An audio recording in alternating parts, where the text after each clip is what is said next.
Bonjour à tous et bienvenue. Choisir son VTT de descente, surtout un modèle haute performance, c'est un peu comme choisir une voiture de course. Chaque petit détail a une importance capitale. Alors aujourd'hui, on va décortiquer ensemble ces machines qui, on va le voir, sont conçues pour une seule et unique chose, défier les lois de la gravité. Pour bien comprendre de quoi on parle, rien de tel qu'une situation bien réelle, bien vécue. Cette citation, elle nous met direct dans l'ambiance. C'est exactement, mais alors exactement, ce qu'on ressent quand on se lance sur une piste bien engagée avec le mauvais vélo. Cette douleur dans les bras, cette perte de contrôle, c'est ce qui se passe quand la machine n'est tout simplement pas à la hauteur du défi. Du coup, ça nous amène à la question essentielle. Qu'est-ce qui fait la différence? Qu'est-ce qui transforme cette expérience de pure survie en un moment de pilotage et de plaisir intense? Eh bien, la réponse, elle se cache en des détails techniques très précis, tous pensés pour la vitesse en terrain hostile. Allez, on attaque la première partie, le défi de la gravité. Pour vraiment piger le fonctionnement de ces vélos, il faut d'abord comprendre leur environnement, leur terrain de jeu. L'analogie avec la Formule 1, elle est juste parfaite. Un VTT de descente, qu'on appelle aussi DH, c'est pas du tout fait pour la petite balade du dimanche. Non, c'est un véritable concentré de technologie où chaque composant est optimisé pour une seule chose: descendre le plus vite possible et en toute sécurité sur des terrains où la plupart des autres vélos ne s'aventureraient même pas. Deuxième partie, on va décortiquer la bête. Pour faire le bon choix, il y a 3 composants absolument clés à connaître. Ce sont eux qui définissent vraiment ces vélos. Le premier concept fondamental, c'est le débattement. Il faut l'imaginer comme la capacité de la suspension à encasser les chocs. Plus ce chiffre est grand, plus le vélo va pouvoir littéralement gommer les gros obstacles, les racines, les pierres, les trous, et donc garder la roue collée au sol pour un maximum de contrôle. Et le chiffre magique, celui qu'il faut retenir pour un pur VTT de descente, c'est celui-ci, 200 mm. C'est vraiment le standard, aussi bien à l'avant qu'à l'arrière, pour avoir une capacité d'absorption maximale, même dans les pires conditions. Ensuite, la géométrie, et en particulier l'angle de chasse. C'est tout simplement l'inclinaison de la fourche par rapport au sol. Un angle très ouvert, très couché, aux alentours de 63 degrés, ça va rendre le vélo hyper stable quand la vitesse augmente, et ça met vraiment en confiance dans les pentes les plus raides. Et enfin, le point crucial, le nerf de la guerre, le freinage. Sur un vélo qui est fait pour aller vite, la capacité à ralentir de manière puissante, fiable et constante, c'est juste vital. Là-dessus, il n'y a aucune, mais alors aucune place pour le compromis. Ce tableau, il illustre parfaitement la différence. La plupart des VTT standards ont des freins à 2 pistons. Mais en DH, la norme, c'est les 4 pistons. Pourquoi?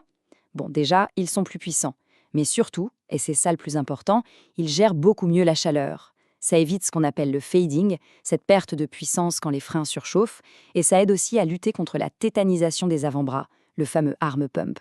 Bon, maintenant qu'on a les bases techniques, on passe au concret.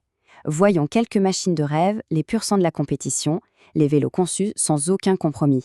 On commence avec une véritable légende, l'archétype du vélo de course, le Specialized Demo. C'est une machine qui a tout gagné en Coupe du Monde et qui est pensée du début à la fin pour une seule chose, gratter des dixièmes de seconde sur le chrono. Qu'est-ce qui le rend si spécial? D'abord, sa suspension qui est ultra sensible sur les petits chocs.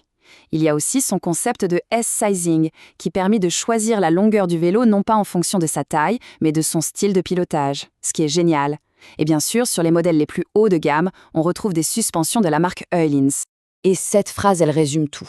Le Domo, c'est un rail. Il offre une stabilité juste incroyable à haute vitesse. Une fois qu'il est sur sa trajectoire, il ne bouge plus, il dévore littéralement le terrain. Bref, c'est l'outil ultime pour le compétiteur. Ok, le démo, c'est le rave absolu, mais le portefeuille peut un peu crier. Heureusement, il existe des options plus, disons, plus malignes. Et là, on a un champion dans sa catégorie, le Cube 215. Et voilà le chiffre qui fait tout son intérêt. À ce prix-là, on a une machine qui est prête pour la compétition, clé en main. C'est la preuve qu'on peut avoir un VTT de descente ultra performant sans forcément devoir vendre un rein. Et attention, ce n'est pas un vélo au rabais. Le point fort, c'est son équipement. On trouve une fourche et un amortisseur Fox Factory, c'est le top du top de la marque, un cadre en alu super robuste et une transmission spécifique pour la descente. Franchement, à ce prix, c'est tout simplement imbattable. Allez, on quitte un peu le monde de la compétition pure et dure, parce que tout le monde n'a pas forcément besoin d'un vélo de course. On va maintenant explorer des machines qui sont excellentes en descente, mais qui offrent bien plus de polyvalence. Et là, on a une autre icône, le Santa Cruz Nomad. C'est un vélo d'enduro, Oui, mais avec un ADN très très porté sur la descente. C'est le vélo parfait pour s'amuser, il est super joueur, agile et incroyablement efficace dans les bike parks ou sur les sentiers bien techniques.